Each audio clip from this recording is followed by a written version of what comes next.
What is happening, everyone? My name is Phil with Think Make Do, and we are back here on our Riviera renovation project here in Southern California, and we're giving an update from about a month since we last talked about those bathroom design choices. Now we are inside the living room and kitchen area, and we've completed that full blowout with permits for the structural component where we've blown out the wall, added reinforcements, and now you can see that half size of that kitchen island is in.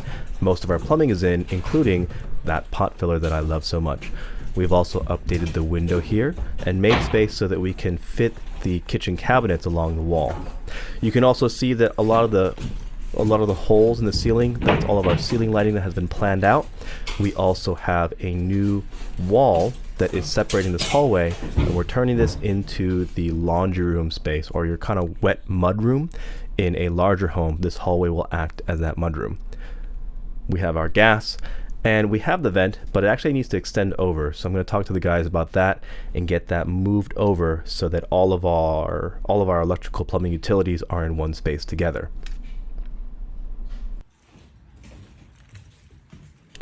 Let's turn our attention now over to the guest wing to our left. And in the bedroom, there's nothing special. We've just prepped everything for paint in terms of mudding, drying, and sanding. And in the guest bathroom, we've made a decent amount of progress.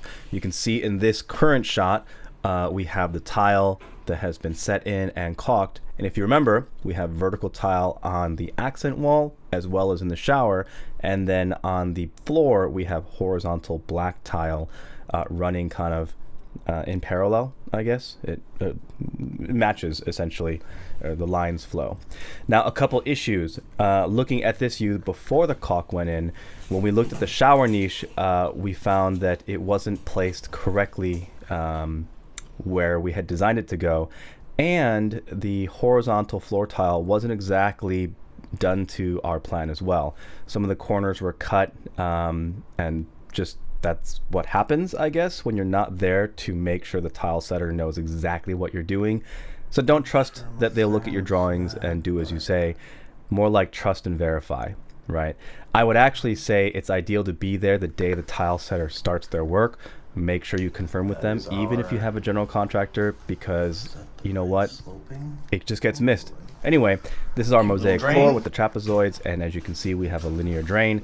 That'll look really nice. But one issue we did find at the very end after the caulk was done was a discoloration in the tile, and that's because we picked a really cheap tile manufacturer, and between batches and boxes sometimes you get this difference in color, and if your tile setter isn't paying attention, they won't cast out those miscolored boxes. They'll just put what up is there. So this actually had to be redone. Anyway, moving on to the junior suite. If you look in here, we have most of our tile set and ready to go. I don't think it's been caulked yet, but we have our plumbing and electrical all done, and it's almost ready for paint, similar to the guest bathroom. If you remember from this design, we have vertical floor tiles, and those also match a vertical kind of square pattern that we've selected for the floor with a white mosaic porcelain tile. This is a shot earlier on a couple weeks ago where we had gotten the concrete board and the red guard set in for the waterproofing and gotten most of our mudding and sanding done after we updated the electrical, as well as updated all of our plumbing for our new floating cabinet. You'll see in this kind of half progress shot, we made the shower niche smaller to match the vertical spacing of the tile. So after I saw the guest bathroom, I made very clear that this had to match exactly to spec, and that is how it was designed. So that shower niche is going to be in line with the top and bottom row of that tile, and that is so much more of a clean look.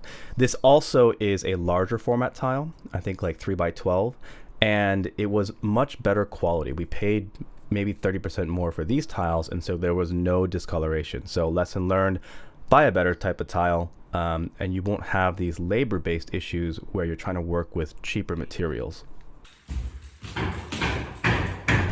Okay, turning our attention to the master bedroom. Up front we have those two doors. Those are our master bath and master closet mahogany doors, and this is the master layout. You can start to see here the floor. That is our chevron pattern. Super happy with how that is turning out. And we have our tiles now on the back wall, shower, accent, and it's starting to look really good. If you look at the design, remember we have the chevron pattern. Although we picked a lighter tile this time around, we're gonna have that master vanity with the dual sinks and dual mirrors and the hanging pendant lights. That giant shower with the shower niche. We're only going with the one on the back wall with that bench and the nice freestanding tub.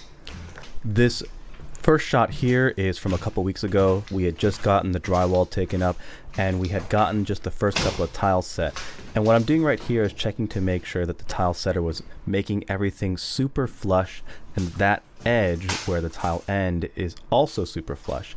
This is a better view where you can see a little bit more of that tile work. You have a really big niche, and what I realized is that I probably should have made the shower niche about the same level as the fireplace. I didn't think about that, so now they're offset by like 2 or 3 inches, and visually, it's just a little bit annoying. A couple weeks after that, we have all of the shower, well, the tile on the wall installed.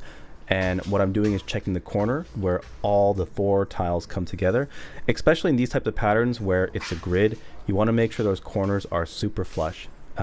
When light hits them, any kind of issues, the shadow will appear, and that shadow is really annoying. I'm also taking a look. We have our marble mosaic in for the backsplash, and we have an LED insert in the back there. So I'm super happy with. That's pretty much a wrap for today. I'm super happy with the progress we've made on these bathrooms, and this is my first time having my sketches and 3D models turned into designs with a general contractor, so I'd say it's going pretty well. We also received our new open box GE Cafe series refrigerator. I saved about $2,000 on this unit. We'll show you that later. And I got these great mahogany doors. This is a new front door. I got these from a local supplier, and these are also significantly cheaper than you would find in a major retailer. That door was $800 and it usually goes for about $1,500 to $2,000. Full mahogany with privacy glass. Anyway, that's all we have for today. If you enjoyed the content, like and subscribe, comment if you'd like to. Thanks for watching. I'll catch you on the next one.